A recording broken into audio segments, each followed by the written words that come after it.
Quay trở lại địa điểm. Hồi đầu mình để lại cặp than hốt xe nè. Mà giờ không biết nó đi đâu hay là dạt ai đánh rồi. Đây. Quá đẹp luôn. Rồi làm ủi cây tre này đây. Đây. Đó được làm tổ cho cái bụi tre này. Cool quá trời. Giờ không thấy nó ở đây nữa. Hồi nãy thì nghe nó hót tuốt bên phía bên sông bên đây rồi. Phải lặn lội qua đó kiếm chuyền rồi. Nãy gặp mấy anh thợ rừng nữa thôi chứ. Chắc cũng biết cái đây chứ không biết còn hay không nữa.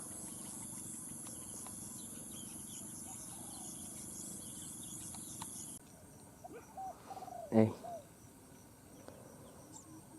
Cảnh quá đẹp luôn mà chắc kiểu này bị người khác bắt à.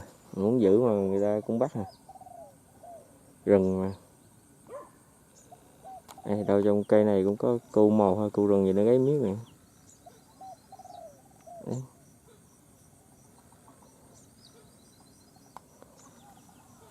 Hồi nãy hình như còn đấu hót lại phía bên đây à. Giờ phải kiếm đường qua.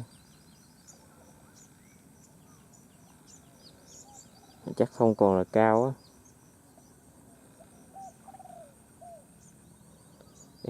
Qua đó tìm.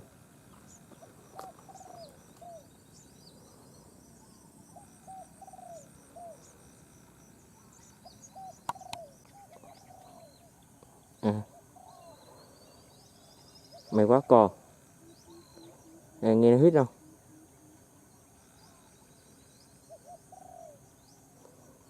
Vậy nó ở bên kia rồi. Tìm đường qua đó, nó còn hít.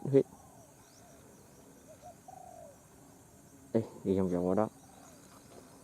Kiếm chứ bên đây chắc không có rồi. Nghe nó còn hít là mừng rồi, mà không biết cháu hay mái nữa.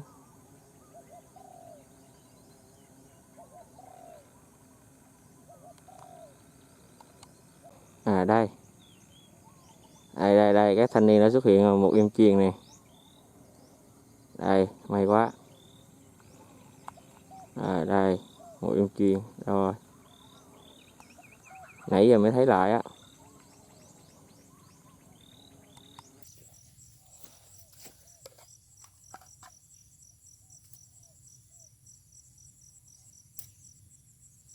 Hai ba con chuyền về luôn. Nãy giờ đi đâu?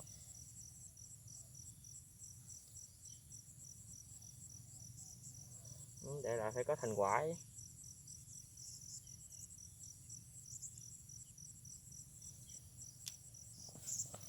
Người sau.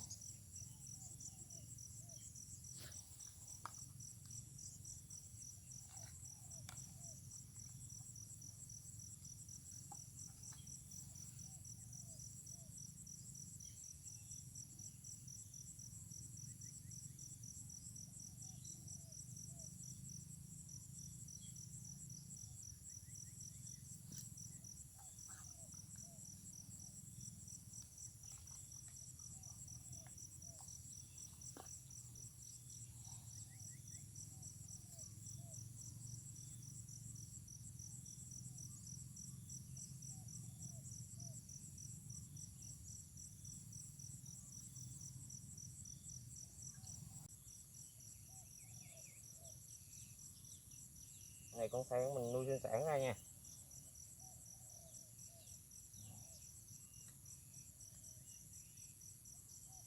Rồi, ok.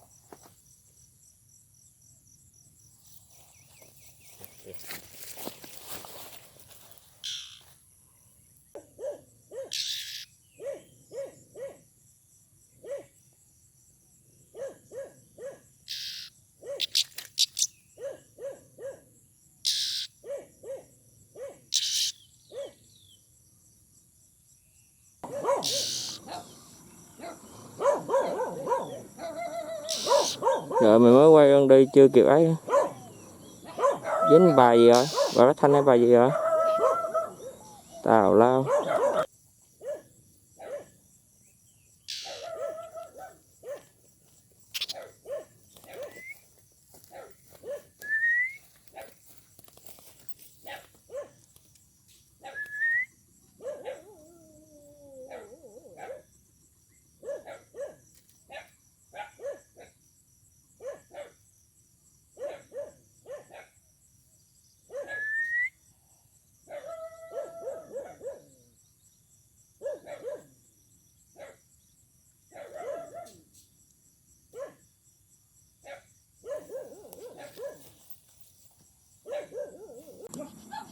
Về nó mới chặt qua.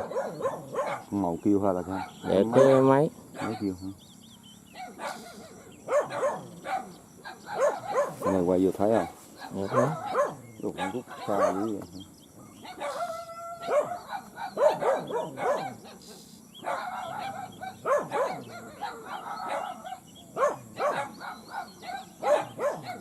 Một em chuyền, biết chuyền trống dùng máy nữa. Đậu rồi cây khô khô xét mưa nè. Nghỉ máy quá.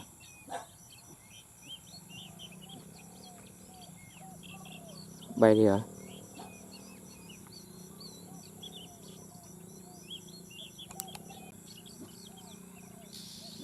À.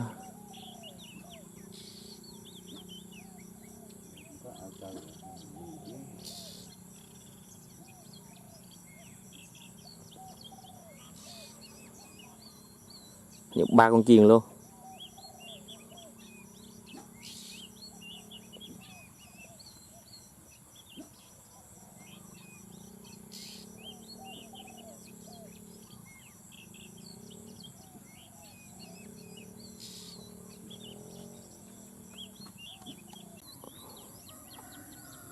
Bãi cũng đẹp. Rồi sao nó nghe rồi nó ruông ruông qua bờ kia hết à, đi hết à. Rồi phải qua bển à. 3-4 con chuyền gì luôn. Quá thành công. Quá ngon.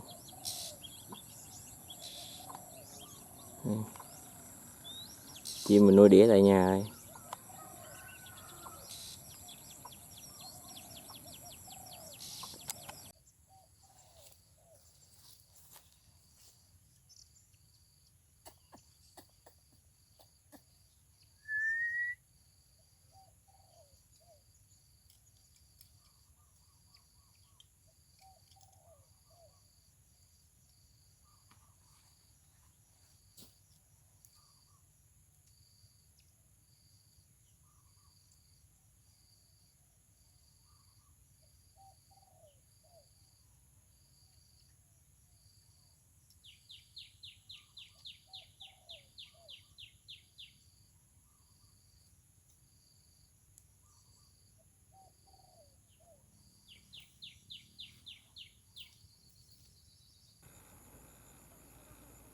Mấy con thay này độc quá.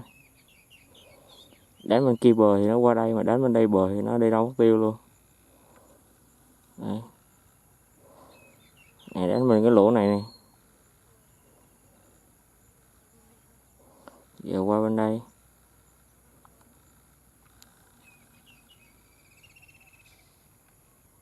Nó cũng đi đâu mất tiêu luôn.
Đang đá dữ dội lắm luôn.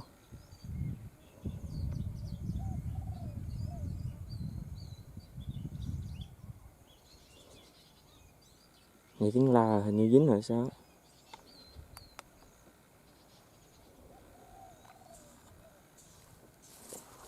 Từ từ từ.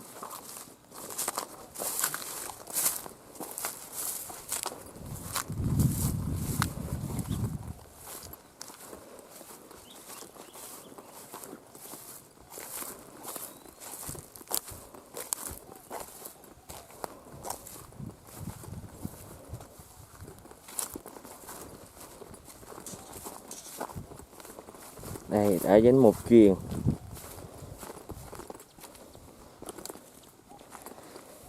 Một chuyền máy.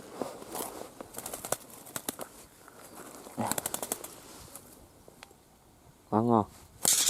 Để mình gỡ.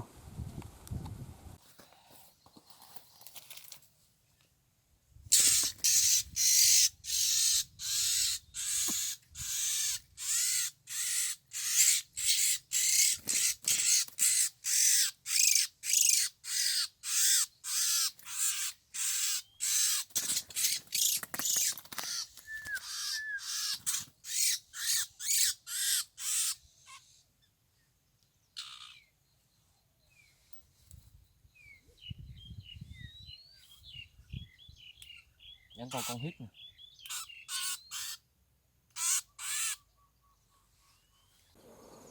Bên phía lùm tre rồi bên đây cũng còn một con chuyền nè. Mà nó không qua. Để coi. Không biết gì trống hầm mái nữa. Con mới bắt hầm mái rồi.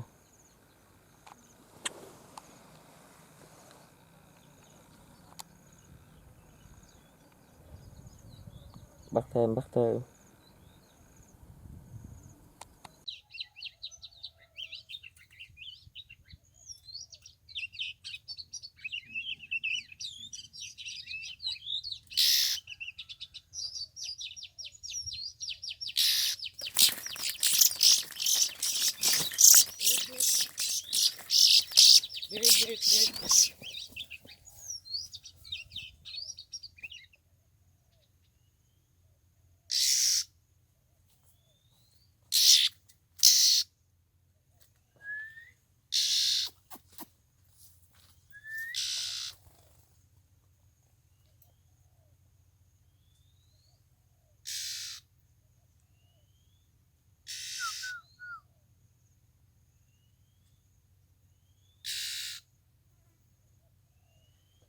Ghê quá.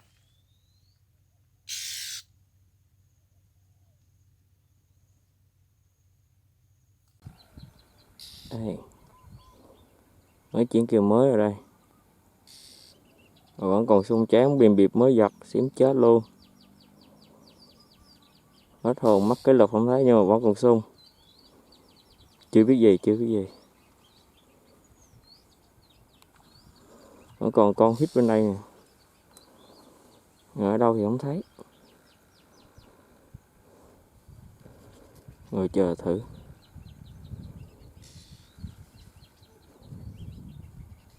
Trên cây. À đây.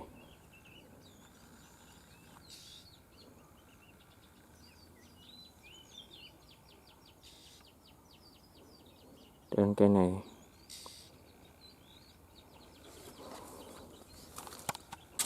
Gần mét ha. Thả rồi. Thả lại có về rừng cho mày đĩa đi. Cắn không chịu bay, thả cái chân ra coi. Mừng chết cha con đó. Trời, ông này ông ở có đức quá trời ơi.